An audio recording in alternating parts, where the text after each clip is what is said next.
Hello and welcome to Blank Plate, a podcast for Swifties with an appetite. I'm Sara, and I used to be a little kid with glasses in a twin-sized bed. I'm Laura, and I'm a mess, but I'm the mess that you wanted. And we've got a blank plate, baby, and we'll write your name. Welcome, welcome. Welcome. We're here with a little, like a baby episode today. A little mini episode. A little mini episode. Happy September. Because when this comes out, it'll be September, right? Isn't that crazy? We're recording this on the last few days of August, so... Yeah. August slipped away like a bottle of wine. Truly. And now we can enter red season. Yeah. September... I think I've read it being more like October. Late October really is the vibe. Yeah. For sure. Actually, I had a student, school started up, that's my update. And it's kicking my butt. Like, it is, I'm getting devoured by this school year. My body cannot handle it. But anyway, side note, I have a student in one of my classes who they're working on a project. It's a playlist that represents themselves, right? Mm-hmm. So it's one of my favorite projects. And I don't really guide them anyway. I sort of give them some prompts. I show them my playlist and then I have them go. And this girl said a person they admire is Taylor Swift. And I didn't say anything. I was very neutral. I was like, did you know I have a podcast about her? No. And I was like, she was like, well, I don't know what song to pick. Like, I like all of her songs. I was like, well, what's the song that got you into her? Like, what's the song that made you a fan? And I was like really curious what she was going to say. Keep in mind, this is a 13, 14-year-old, right? Mm-hmm. And she said, honestly, the song August got me first, but what really got me was All Too Well 10-minute version. And I said, you don't know the beauty of when that song came out. Like, you don't get it. It was fall 2022. 21. The air was crisp. The Starbucks had this Taylor latte. Uh-huh. And everything was right. Yeah. Everything was right. I will never forget waking up at 5 a.m., hitting play on the lyric video for All Too Well 10 Minute while laying in bed and just bawling my eyes out. I remember coming to school early so I could use the sound system at our school to get a full sound, get the full vibe. Yeah. And I just sat there and I was like, this is the best day. Mm-hmm. It was a really good day. It was. And honestly, like, that was the first re-recording moment where I was like, this is important for me to savor. Because Fearless came out and it was fun. I was excited. I'm not a Fearless girly, okay? Mm-hmm. But when Red came out, I was like, oh, I'm sitting in this moment. Like, I need to remember how this feels. And, like, since then, every album re-release has been so much fun. But that was special. That was special. It was. It was so good. Yeah. Speaking of August, though, last night I took one of my candlelit showers that I like to do. Romantic. Romanticizing my evening showers. I love that. And I put on Folklore, and specifically August, because August is almost over. And, like, that song is just a masterpiece. What did she put in that song? Like, there is a magical quality to that song. And listen, the people who complain about Jack Antonoff, let us not forget that man gave us August. You're so right. Okay?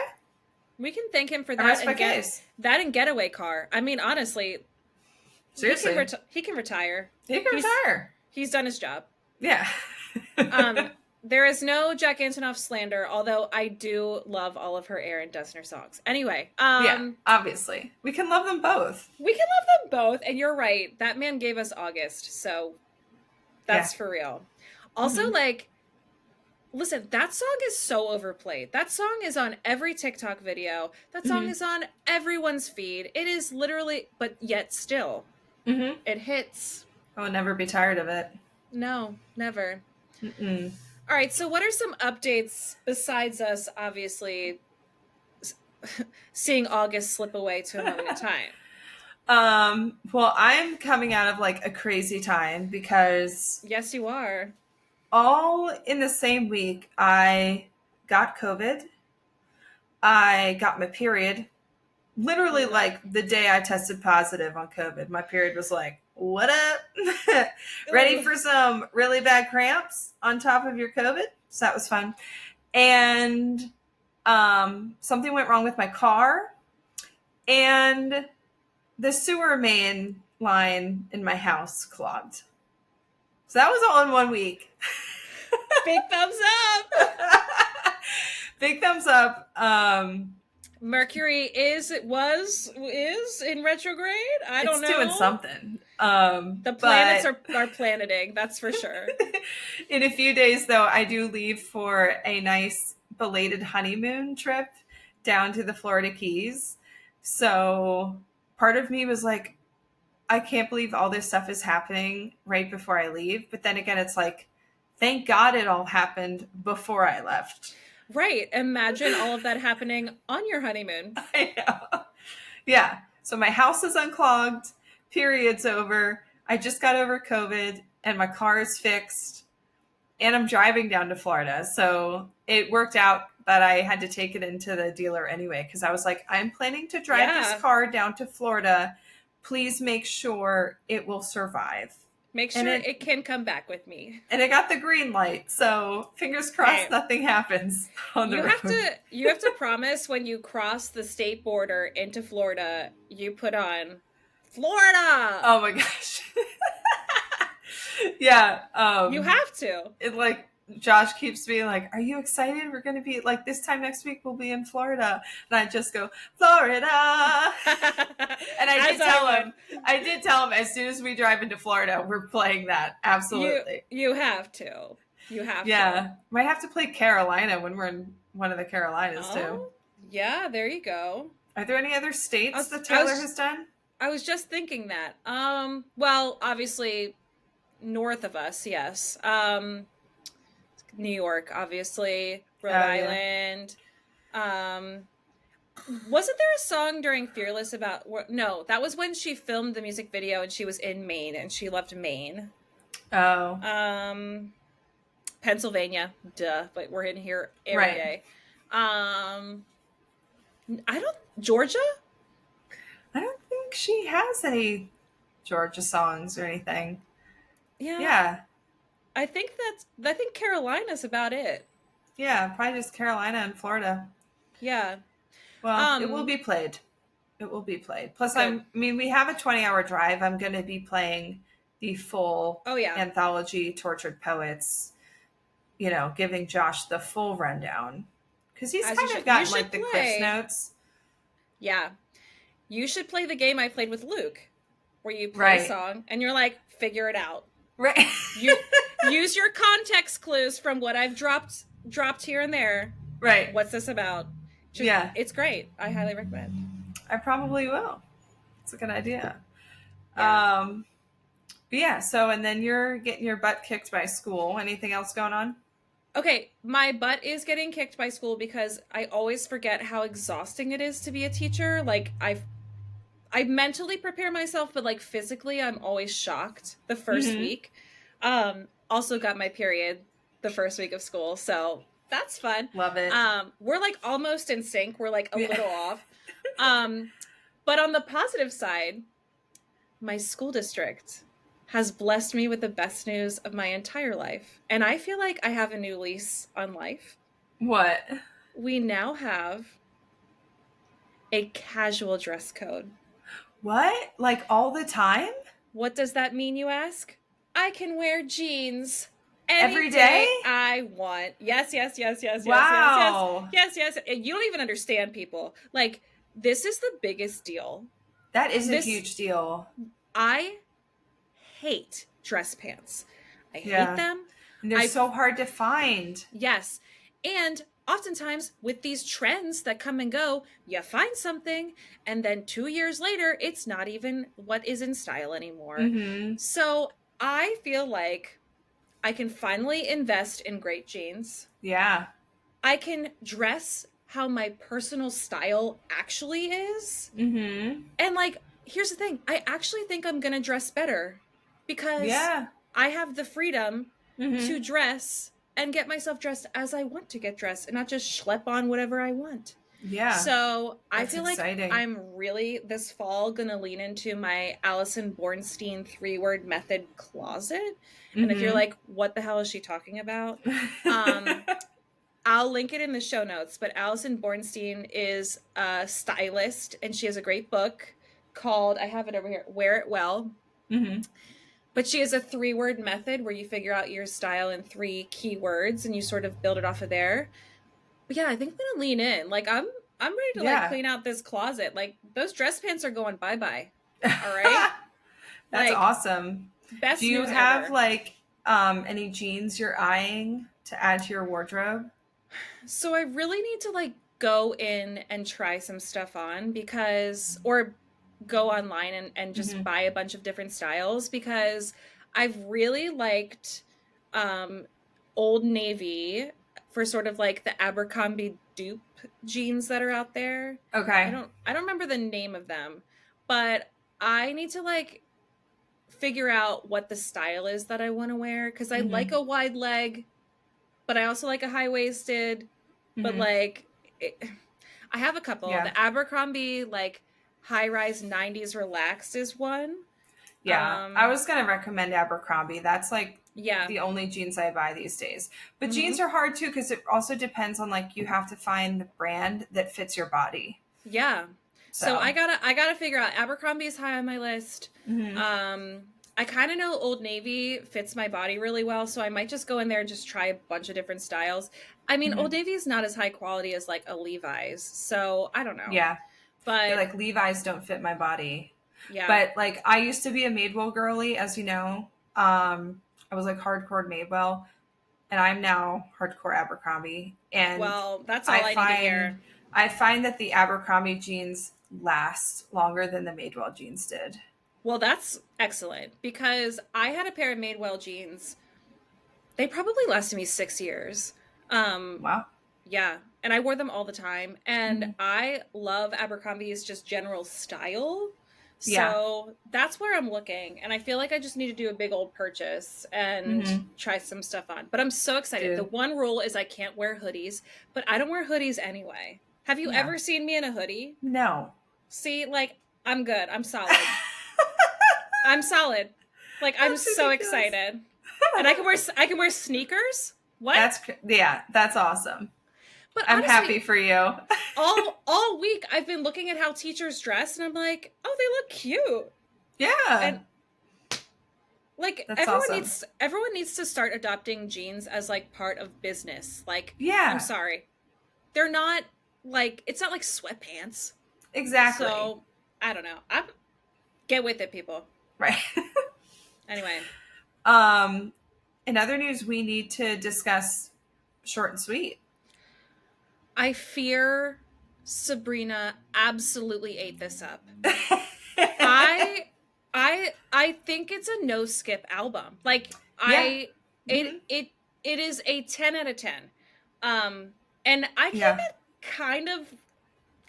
came in kind of resisting the idea of liking it for whatever reason. Because like I don't love espresso. I think it's a bop. Yeah. But I don't love it. But what I really like about this album is just like she's establishing her tone of like what type of artist she is. She's sassy, she's brutally honest, she's sexual, she's cutthroat, and she's very smart and funny. Yeah. Yeah. And I love that. So honestly, like I've been listening to it like basically on repeat for the last week. And it's not long. So again, this is like what I was saying about Tortured Poets. Like I can listen to the whole album several times in my workday, you know? Oh yeah. I'm going to hear my favorite song half an hour after I heard it the last time. But yeah, it's really been on repeat. I love it. Although yesterday I was having a like weirdly down day. And so I was telling Josh, I'm like, I'm depressed. And I forget what he said to me about like listen to Sabrina Carpenter or something. I was like, Oh I my have God. been. I was like, I think that might be part of my problem. I was like, I've only been listening to her album. And then I'm like, I should listen to something else. But then I'm like, but I don't know what else I'm in the mood for. I was like, I don't know what to listen to. There's nothing happier than Sabrina right now. I'll tell I you know. that. Yeah. Like, what's weird to me is like, okay, Tortured Poets came out in spring. Yeah. And Tortured Poets does not feel like spring to me. It feels I'm like, kind of saving it for the fall. yeah, to me it almost feels like a winter album. Yeah. Like, I think like October, I'm going to start playing that album on repeat again. Yeah. But Because then the vibes are not it right now.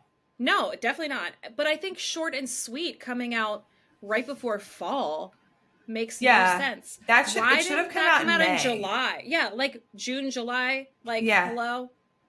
Yeah. I don't know. I love it though. But what are your like? Do you have 3 favorites off the top? Hold on, I have to think about this. Oh, actually, let me pull it all up real quick because I don't want to.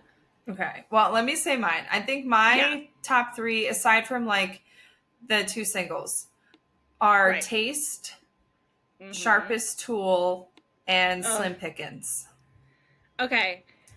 I think mine is, well, first of all, the opening line of the whole album being I leave quite an impression, 5 feet to be exact. Yeah. It sets the tone for the whole thing, Yeah. and I'm obsessed. Sharpest Tool is also one of my favorites. I love Juno. Mm-hmm. And I love Bedchem. So yeah, Bedchem's really good.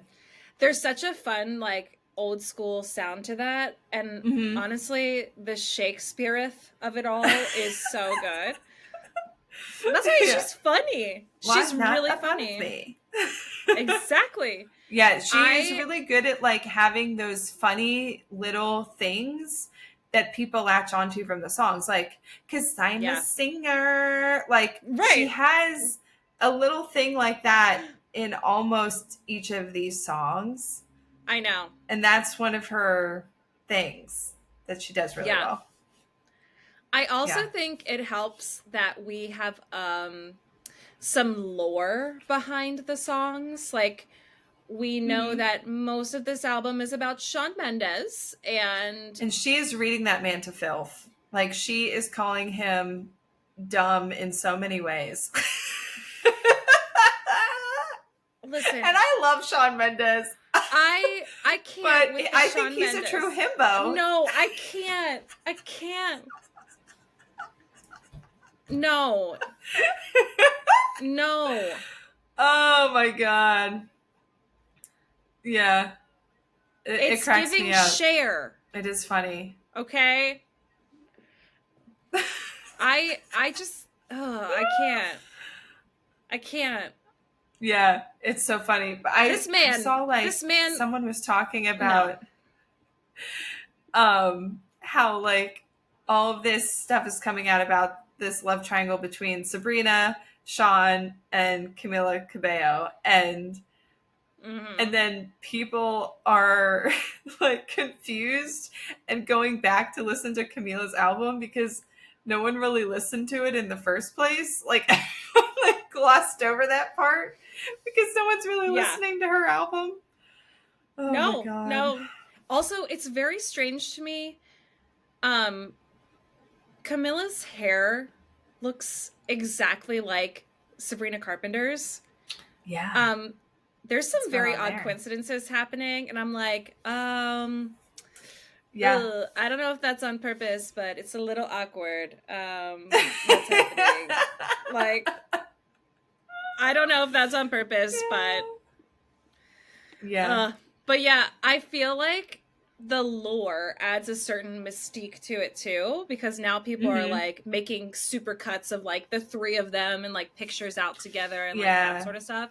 So I'm kind of loving that because I love some lore, as we literally have a podcast about that. So there you go. Yeah. But yeah, yay, happy Sabrina. for Sabrina. She's doing well. The album is a hit. I'm excited for her. Yeah. But yeah, so today we're doing basically just like some Taylor updates, recapping the end of the European leg of the Eras tour. And we're just kind of getting all caught up on that stuff so that then our next episode we can focus a bit more on a song. Because those are always a long episode. I do just have to say, all of us clowning for Reputation so hard. And yet I'm so glad she didn't drop it, because if she dropped Reputation this week of all weeks, we would have been totally screwed. The two of us, between you having COVID, me starting school, we would be a disaster. It would be a nightmare. So it was meant to be. So obviously, like, everybody was clowning for Reputation to be dropped potentially the last night. It did not happen. So one of the things that I think is honestly the most ballsy is that she changed the name of Thank You, Amy to, instead of being capitalizing Kim, to be capitalizing Yay. So what do we think about that? Yeah. What do we think? It was a very bold move. Also, like, the fact that she did that as part of one of her digital releases of Tortured Poets, with a bonus live track from the Eras tour. And I was confused why she released the Thank You Amy one, because she had released that one the week before. So I'm like, why is she doing this one again? And then I saw people point out that she changed the capital letters, so it's spelled Yay instead of Kim.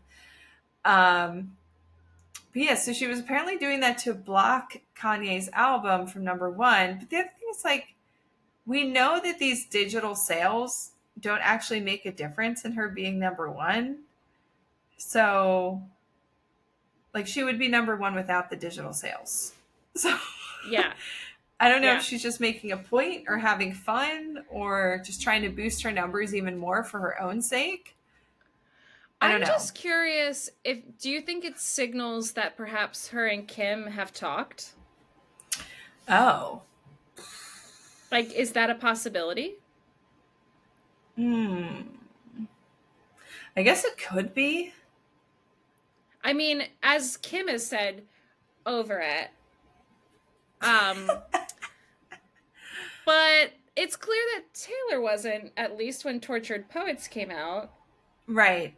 And I also think that the song Thank You, Amy, it's about more than one person. You know, it's a blanket statement about anyone who's ever, like, come for her or criticized her in that way that has made her stronger and made her work harder. I don't know. I guess it's possible she and Kim have talked, but I think it's more likely that she just wanted to have a big, like, F you to Kanye.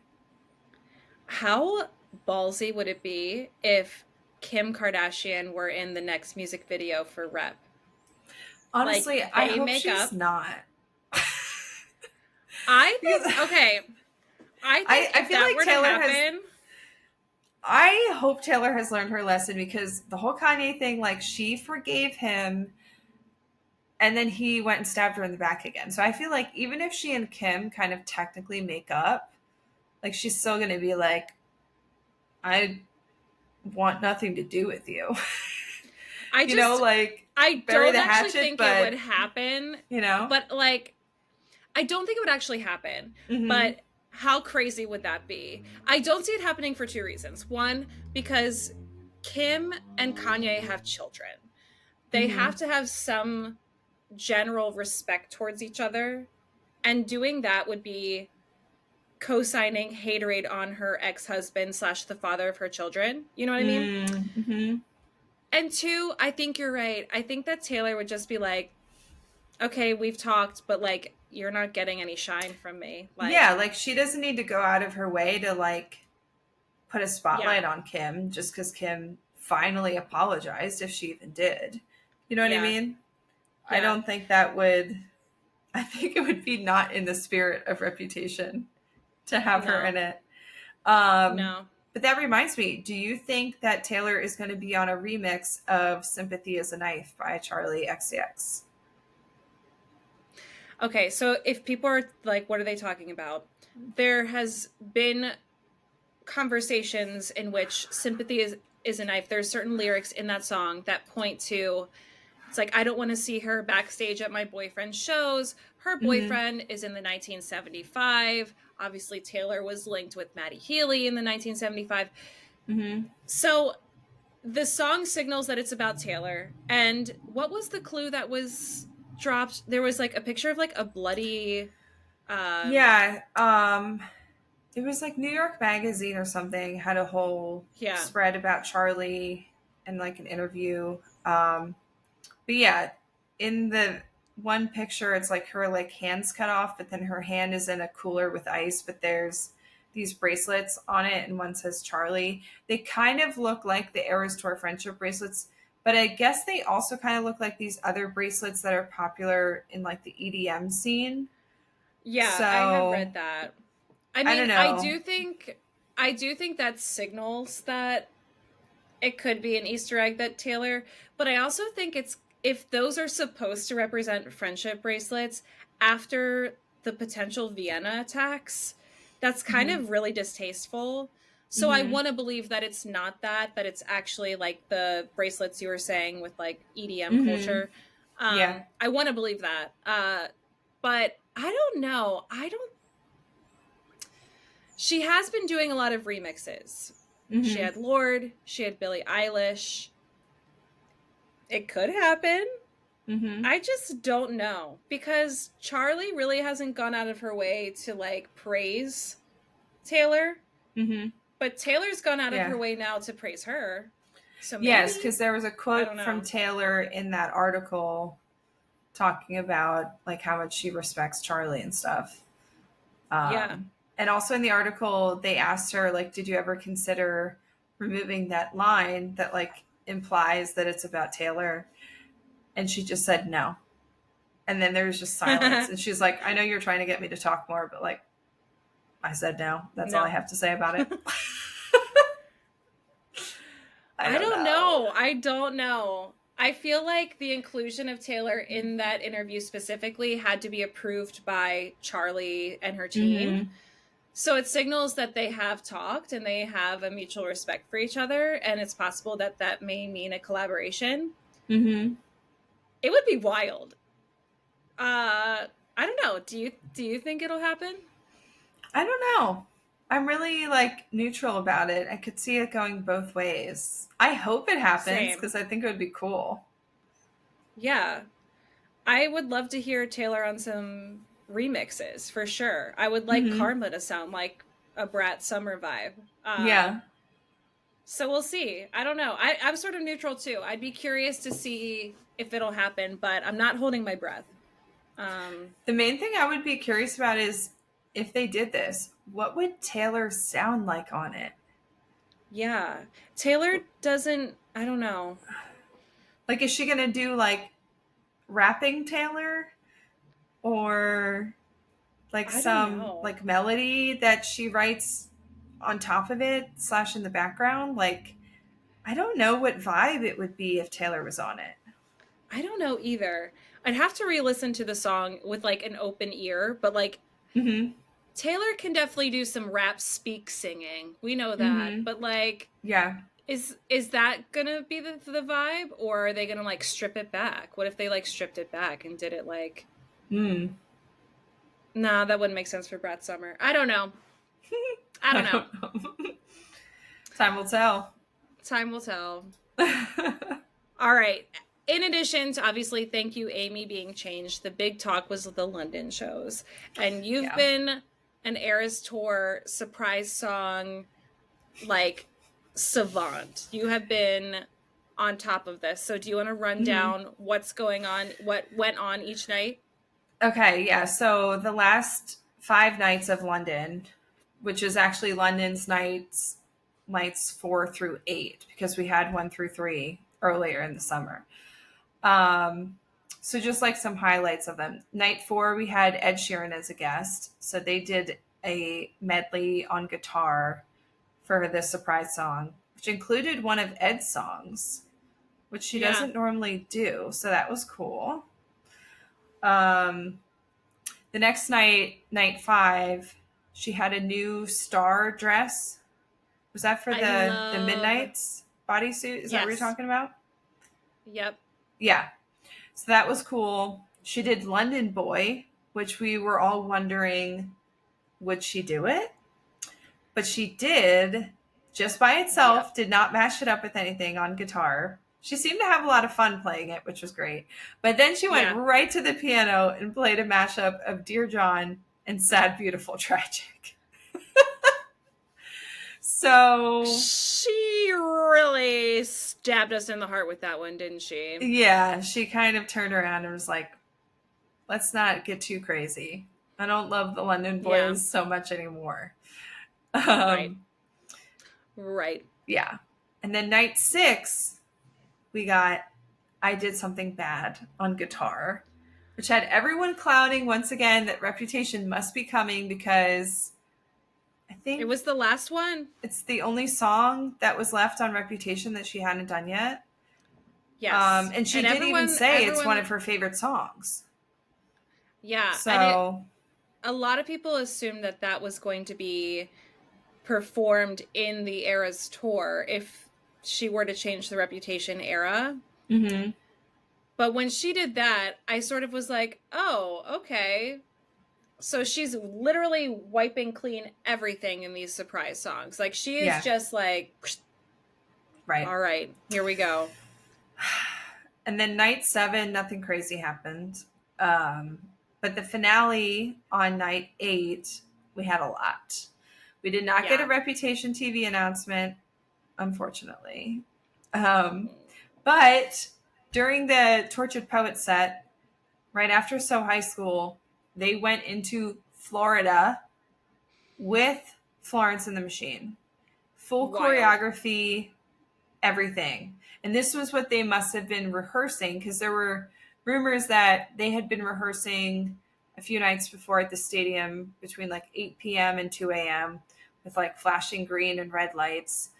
So it was definitely this. They were rehearsing this with Florence. So that might become a permanent part of the set. Is she going to tour with her?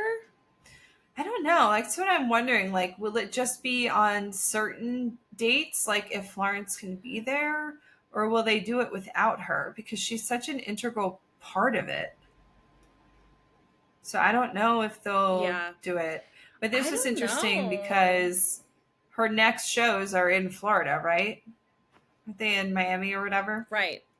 So to end her European leg with adding Florida to the set, saying, take me to Florida or whatever. So that was cool.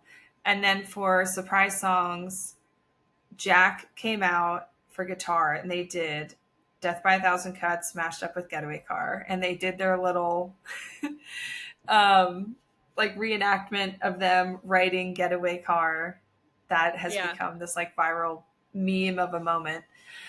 Yeah. And of course she did So Long London on piano. Which we expected. So had to. Okay, another thing on night 8 that a lot of people are thinking is a Easter egg. Because, listen, when Taylor released or was announcing 1989, she wore all blue the entire night. It was the blue bodysuit and lover, blue dress, blue dress, blue dress, blue dress. And as soon as she came out with a matching, or the blue dress in Speak Now, which had never been seen before, everyone was like, oh, this is happening. Like, this is happening tonight. Yeah. And everything was blue. And my thing is like, okay, everyone was expecting like, okay, what is Reputation's color to you? Black. Duh. Okay. So people were saying if she shows up in the 2 green, that's the signal that like Reputation's going to be announced that night. And I was just like, green? Right. That's debut. Like, no. Yeah. So, but she does have the wrists light up green when she does Reputation songs. on as think about surprise it. songs. That makes sense. Yeah. Because there is You no can't do black black. flashing. Yeah. Right. And green is a snake color. It makes sense. Sure. Whatever. Have it. But when she popped up not wearing that, but wearing pink and yellow for her 1989 outfit on the night 8, a lot of people are like, well, what's pink and black? Like, is that a signal to something? And I don't really know if I read into this much, but people are saying that pink and black are the colors for the VMAs. You mean pink and yellow? If you look at all the pink and yellow, what am I saying? Pink and black. People are saying pink and yellow are the colors for the VMAs. So if you look up all the logos for the VMA awards and all that fun stuff, it is pink and yellow. And we all know that the VMAs is where the infamous I'm gonna give you a minute, Taylor. Just Beyonce created the best album of all time. Yeah. I'm gonna let you finish. Right. So is it possible that Taylor will be at the VMAs? I think it's during her break. Yeah. We know she's back on the East Coast. When are they? They're like soon. I think they're they're 2 weeks from now. Wednesday, September 11th. Yeah. Okay. So it's possible, but something I don't know. Could happen. But like, I don't want her to announce anything because after she announced Tortured Poets at the Grammys, I just feel like that was just weird for everyone. So if she then announces something else at the VMAs, maybe. What if she performs? Okay. I could see her performing, but maybe something she could announce is like, okay, so we're going to talk about how we got the video for I Can Do It With a Broken Heart. Mm-hmm. Maybe she'll announce a documentary. Maybe. Because that seems like kind of related to VMAs. I don't know. I just worry for her that if she announces something at a big event like this, everyone's going to be like, okay, not everything is a Taylor Swift show. Yeah. I mean, what if this would be sick. What if she performed, I'm sure you've seen this mashup, okay? Mm-hmm. It's a mashup of Who's Afraid of Little Old Me? Yeah. Into... Look what you made me do. And I'm like, what if she did that at the VMAs? Finished the set and was just like, and then like all her socials are just like reputation. Right. Like that would be cool. That would be cool. But like, I do think she has to be careful about not announcing another thing because I feel like the public might spit up. Like they might just throw up at the amount. So I don't know. Yeah. I mean, we would love it, but listen, I'll take whatever I can get. I'm just going to feel like embarrassed for her if she announces something while receiving an award again.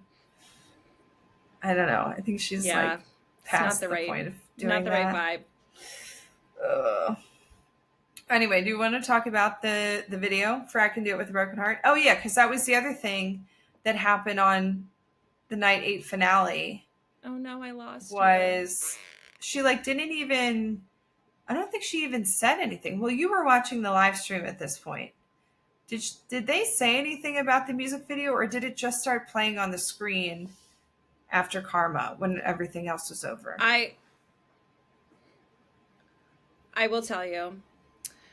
I was watching, and it literally was like closing. Yay, Karma, bye. And everyone is off the stage. And then it just goes black. And it goes right to the music video for I Can Do It With a Broken Heart. And I feel like the live stream I was watching, whoever was videoing was so confused. He was like, what is happening? What is happening? Is this a documentary? What is happening?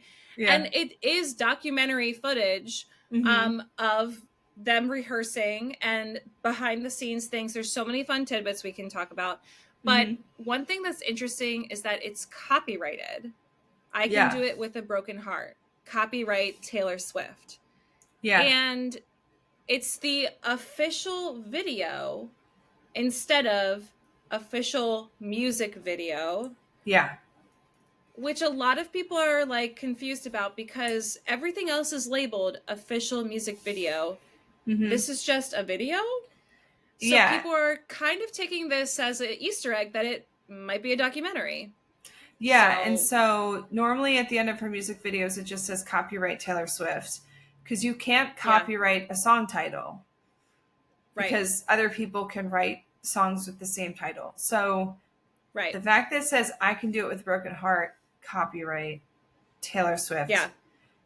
If it's the name of her documentary, right. If her documentary is called I Can Do It With a Broken Heart, right. which would be a good title for it.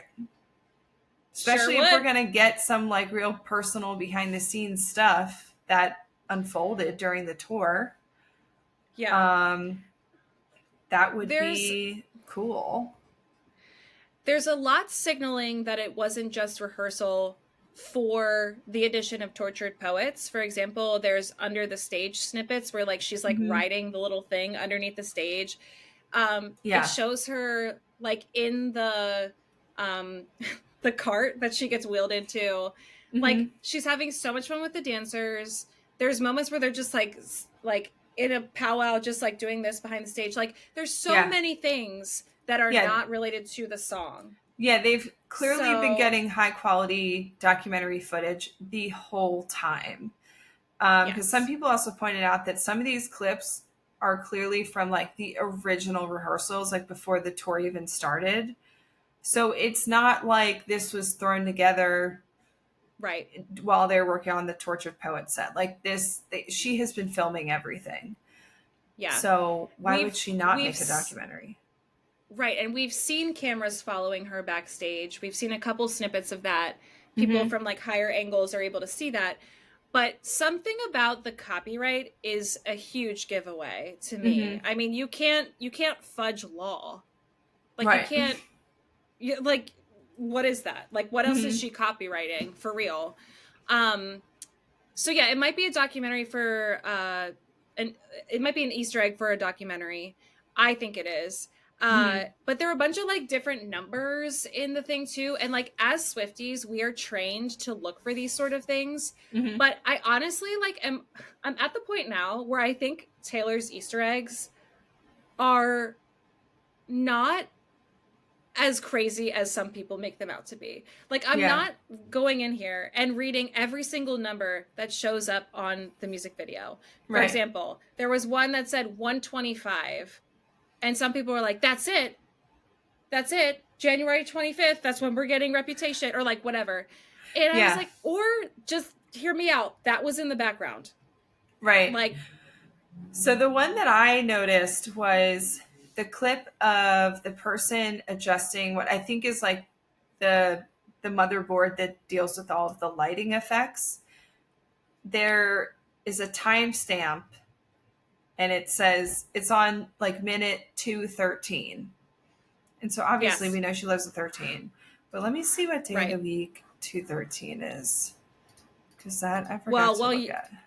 While you're doing that, I'll say, well, that's a little weird. Not unheard of. Yeah. But I just feel like I've gotten to the point of clownage.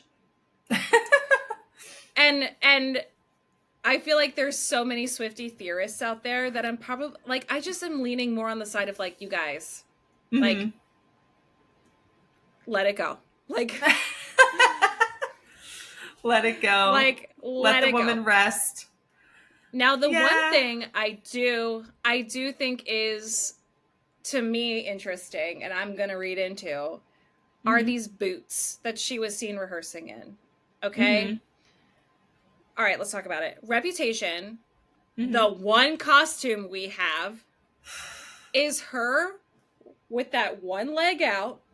And everybody's confused because the opening like video like segment before rep starts has Taylor with her two boots, like knee-high boots, clip-clopping down the stage, okay? But she doesn't have two knee-high boots at all. That's not the costume that she currently has. in the I Can Do It With a Broken Heart music video, she is wearing these striped boots that I'm thinking are practice boots, potentially for an outfit change. So, I don't know. It's weird. It's weird. Yeah, I don't know. Like, I saw some people saying that they might just be similar boots that she wears to practice in because they're like a similar height. Maybe. I don't know. The one thing that I thought was really strange was, do you know the one clip in the video where she's wearing those boots and she's got like the purple thing on? Yep. And it's just her. And I think she's reacting to watching her dancers, but she's standing in kind of a weird place. And she's just kind of like, and it's kind of like an unusually long clip for this video. Like everything else is pretty short. And the fact that she's not really doing anything of note in this clip. So I'm like, what are we supposed to look at in this scene? Is it the boots? Is it something else? Like it's just weird to me. It's the boots. Here's why. If you look at her shoes when she's practicing I Can Do It With a Broken Heart, she is wearing the shoes that she wears in the Tortured Poets department. Those are the shoes. Okay? If these are practice boots, what would they be for? I mean, she wears boots. But isn't that... I think she's wearing it when she's doing like midnight stuff. So they might just be similar height to her midnight's shoes. I don't know. And you know what? We may never know. here I am like, drop it, Swiftie. Stop looking into everything. And I'm like, but the boots. The boots. You can't let the boots go. I don't know. No. Wait, what day of the week is 125? Let me check that one. That's a Saturday. Yeah, what is that? That's a Saturday. No. She's into a Friday drop. We know this. A Friday drop is her move.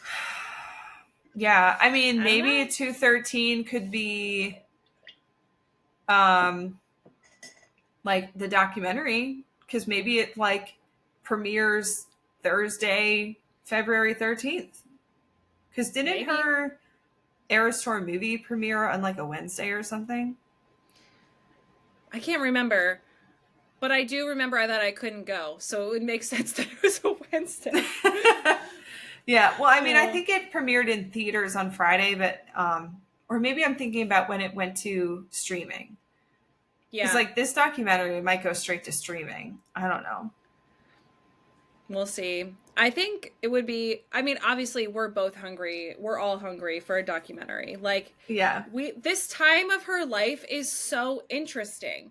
Not only was she dealing with a massive breakup with a 6-year relationship, the turmoil of what happened with Maddie Healy, the meeting of her now boyfriend, and coping with all that while putting on the most influential live concert arena tour ever. Like, like what? Stadium tour. What am I even talking about? Not arena tour.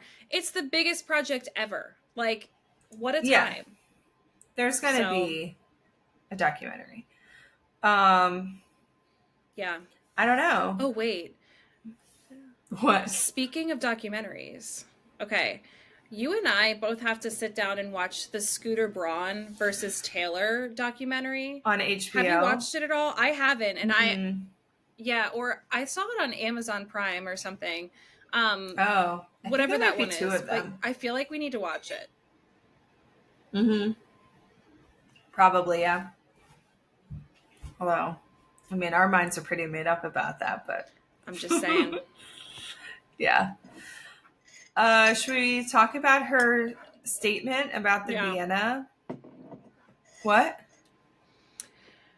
I thought did you say sorry, no? You broke up. No, I didn't. No.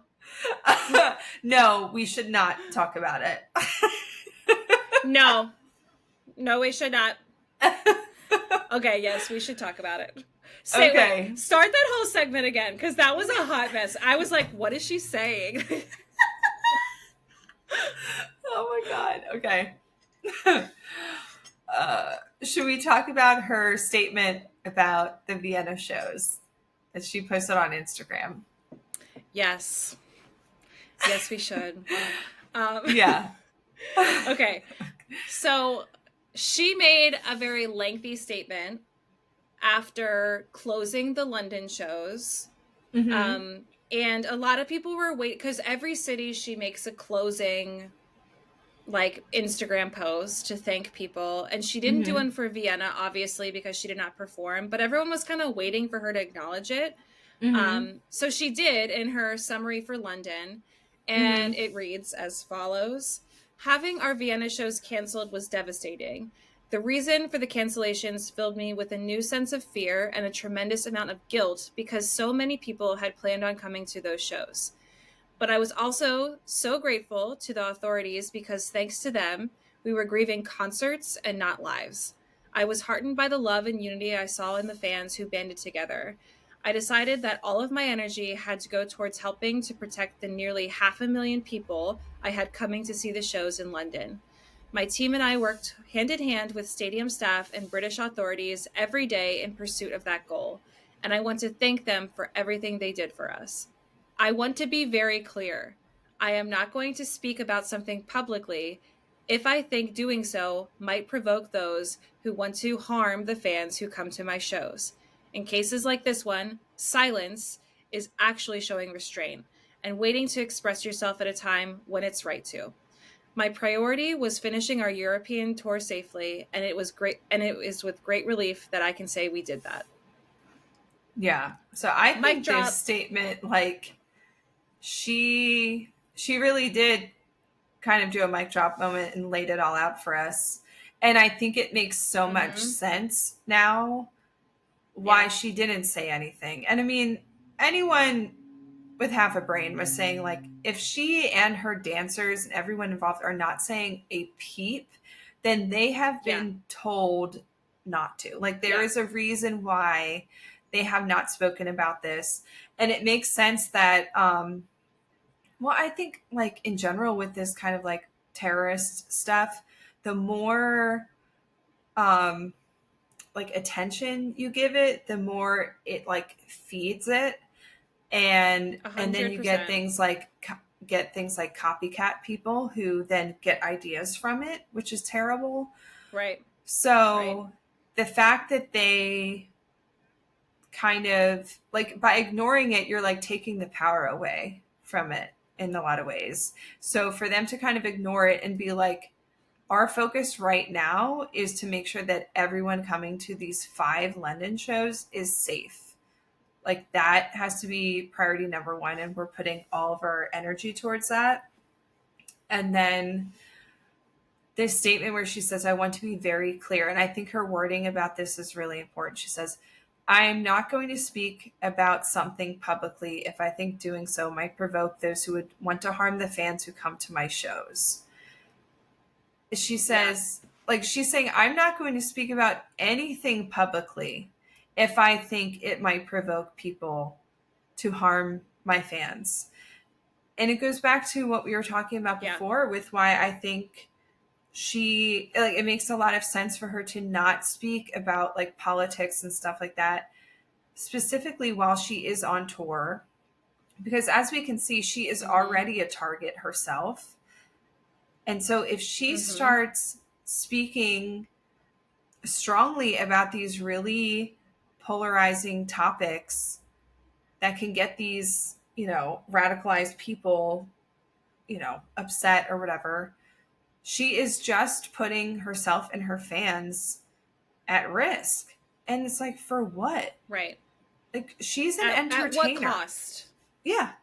Right. Like, and anyone who really knows her and pays attention, like, we know where she stands with her politics. And she has spoken about things before in a way that she has Yeah. felt is safe or necessary. But like, in times like this, and while she's on a tour like this, she cannot afford to speak about it. And it has nothing to do with like oh, I might lose half my fan base if I like endorse Kamala or something, or like, but it's like, no, like if I speak about certain It's things, safety. then my fans could die because they come to one of my shows and something happened because I provoked it by talking about this thing. Right. I think we are going to see a politically neutral Taylor until tour is done. That's my prediction. I think that it is the wise decision for her to do that, as she has already stated that is her mindset. And I think it makes sense. And I think if you, like you said, if you're anyone who's paid attention, you know where she's at.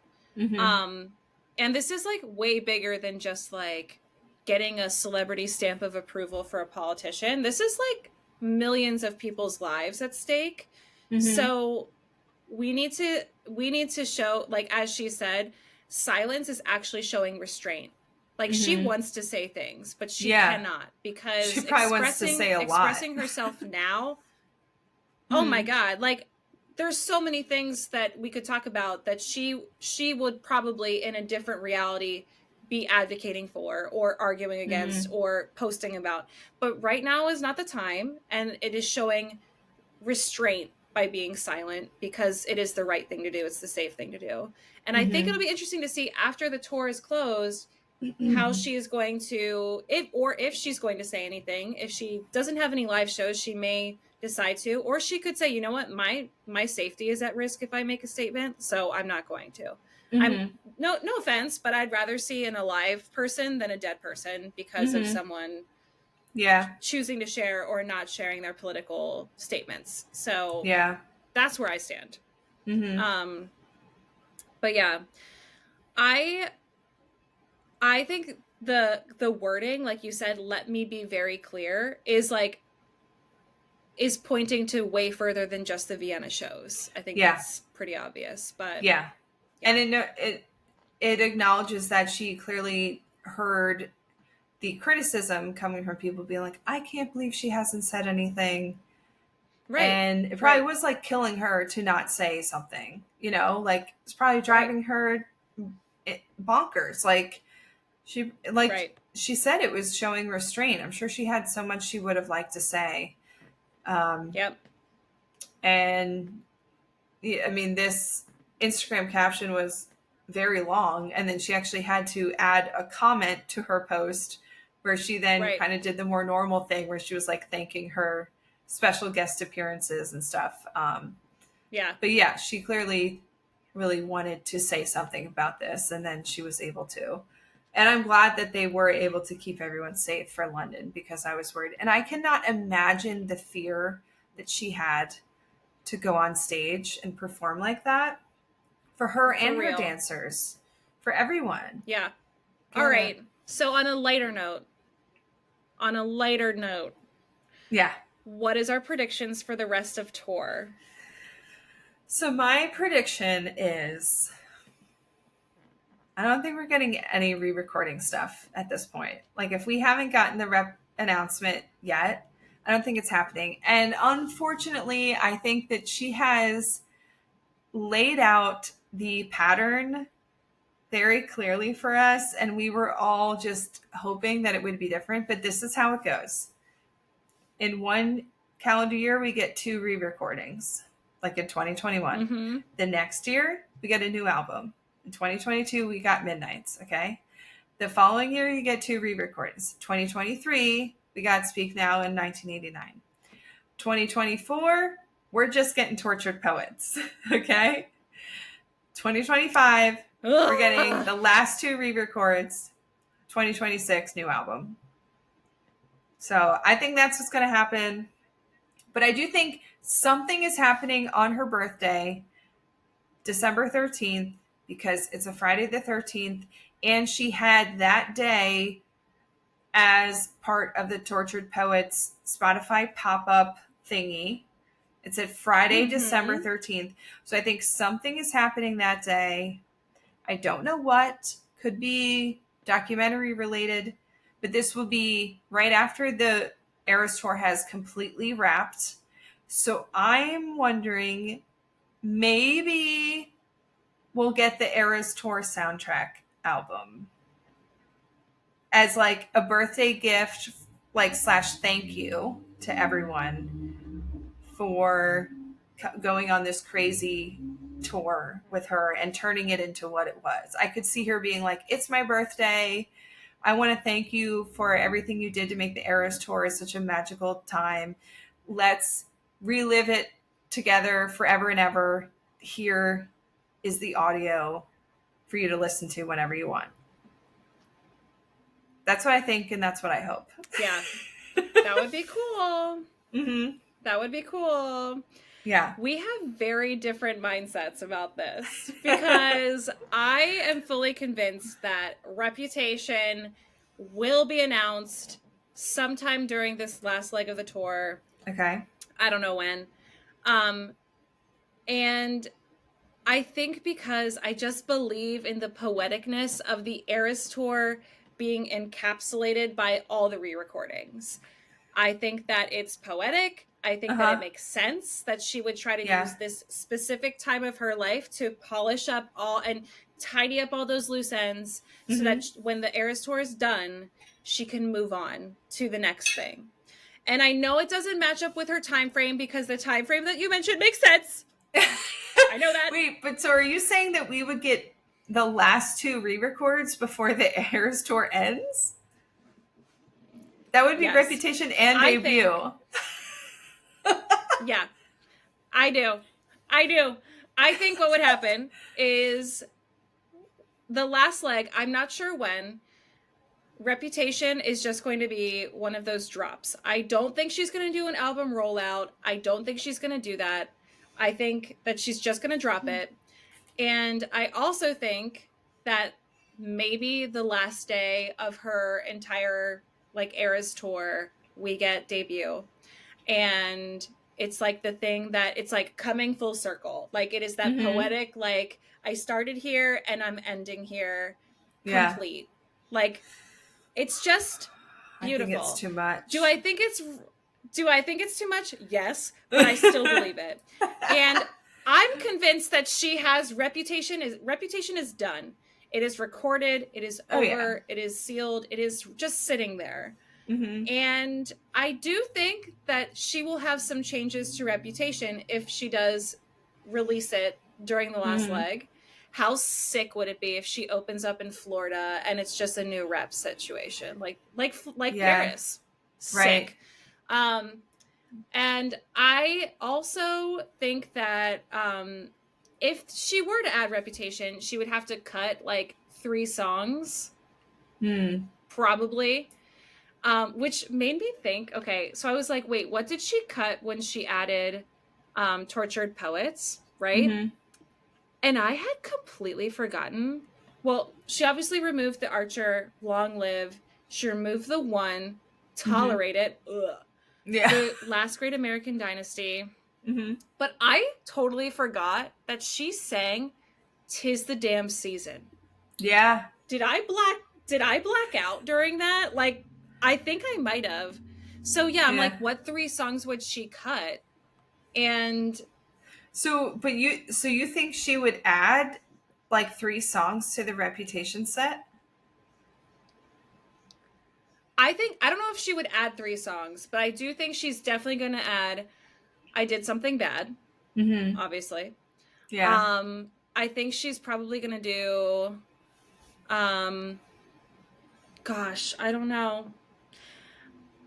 2 vault tracks. Anything could happen. I don't know. Maybe we have a little This Is Why We Can't Have Nice Things. Maybe we have gosh. King of My Heart with the drums. I don't know. It's so hard to know. Yeah. I don't know. I feel like if she's going to do it, she's going to do it in a dramatic way because it is Reputation. If she does do that, I feel like that's an even bigger FU to Speak Now. Because Speak Now got one more song added, and then that song got cut again. What does she have against Speak Now? I don't know. Random. But part of me is like, we gotta cut down tortured poets. Like, we can take away, oh my God, Post Malone song. Fortnite. Well, I don't know why they do that thing in like its entirety. Like, I needed more down bad, less Fortnite. Right. Also, I think it's like the VMAs. We clip. Like, Fortnite is up for like Song of the Year or something at the VMAs. I'm like, why? I'm telling you, the singles thing, I'm like, just why? What is going on? I don't get it. These people don't know. That's what. Also, yeah. Yeah. No. Anyway, we are very different mentalities when it comes to how this tour will end. Either one of us is right or neither one of us is right. Probably neither of us. Probably neither one. Yeah. Yeah. For sure. Yeah. Oh, man. Well, for our little food segment here at the end, we thought we would each share like a recipe we've been enjoying this summer. Like, what's our recipe of the summer? So I have a link. It's to an Instagram reel for the recipe for burger bowls. Have you ever made a burger bowl? I haven't, but I've seen them everywhere. Can you vouch for them? I mean, obviously, you're signing off. Yes, I can vouch. I mean, I love a bowl. Like, I love a burrito bowl. Pretty much anything I would eat with my hands, I'd rather it be in a bowl where I can eat it with like a fork. I just want to mix it all together and eat it with a fork. I get that. You know what I mean? Like, if I can sit on the couch and hold it in my lap and just shovel it into my face instead of like needing hands and like napkins and stuff. So yeah, big fan of the burger bowl. I did a version of this one. I did a base of a mixture of rice and spinach, like as my base instead of just greens. I think this recipe is like mainly greens, but there's also like roasted sweet potatoes. And I love it because like I threw in, the cherry tomatoes, you've got cheddar cheese. I did chopped up pickles because I always love pickles on my burger. But the best part of this is the sauce. There's like it's like the dressing, but it's like one of those like special sauces that you would get on a burger. Mixture of like mayo, ketchup, mustard. You put a little pickle juice in there, a little Worcestershire sauce, and like paprika and onion powder and stuff. Mm-hmm. And that stuff, I mean, you can do your own variation of whatever's in the bowl, but you need this sauce. And it takes like 2 minutes to throw together. So, yeah, the week that I meal prepped this, I was living. I was like, every night, I was like, I can't wait to eat that burger bowl for dinner. Yeah, that sounds great. Yeah. And I hear you. Like, I love a bowl. I love a bowl. It's just the best. But yeah, I've seen burger bowls everywhere. But for me, I've always seen them with just like Thousand Island dressing, and I don't like Thousand Island dressing. I don't either. No. Like, but I like this mixture that you're talking about, like a special sauce, like burger sauce. Like, that's good. Yeah, it is good. That sounds great. What's your recipe? Well, mine is a shout out to something that you introduced to me, which is Jamie Oliver's crispy chicken legs with sweet tomatoes and basil from Food 52. I'll link it. Wait, did I? It is. Turn you on to this? I thought this was your thing. I did. Like, No, you turned me on to it. Okay. No, because I don't know why I thought you did. No, because I have made it a million times because of you. But no, I think you recommended this recipe on the very first episode of our previous podcast, Passports and Pizza, because you told me you and Luke made it all the time. Yeah. Dude, okay, well, crushing it. Like, this is a classic for us. It is a classic for you. It is. Okay, so we almost went overboard a few years ago with this, especially like it's just an easy recipe. So we were just constantly making it like too much, but we took a break and I was just like, you know what I really want? I want that recipe. And it is so good. So you guys, it is literally the easiest thing. You take you can do chicken legs. We do chicken thighs too. And it's with the skin on, bone-in skin on, so it's like really juicy, and it also gets super crispy.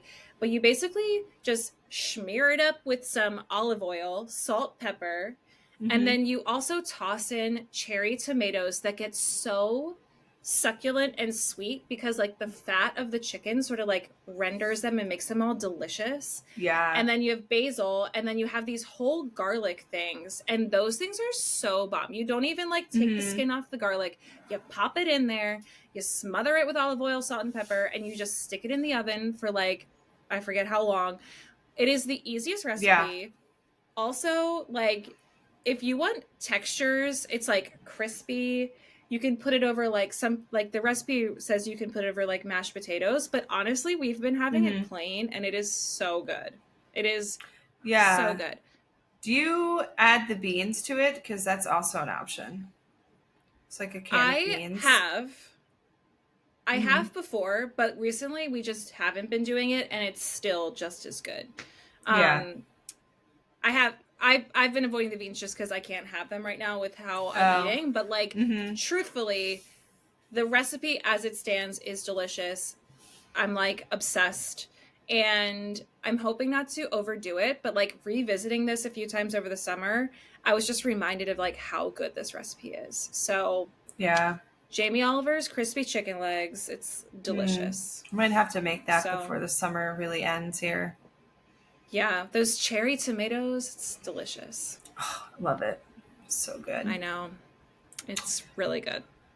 All right. Well, that wraps up this mini episode that turned out to be not so mini. Big surprise. Of course. Because we like to yap.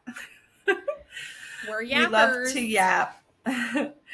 Yeah, but thank you for joining us.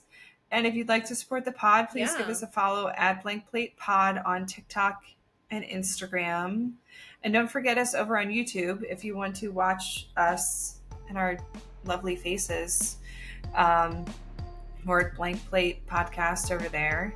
And even if you don't like to watch video podcasts on YouTube, please give us a subscribe anyway, because it helps us get to the amount we have to get to monetize over there.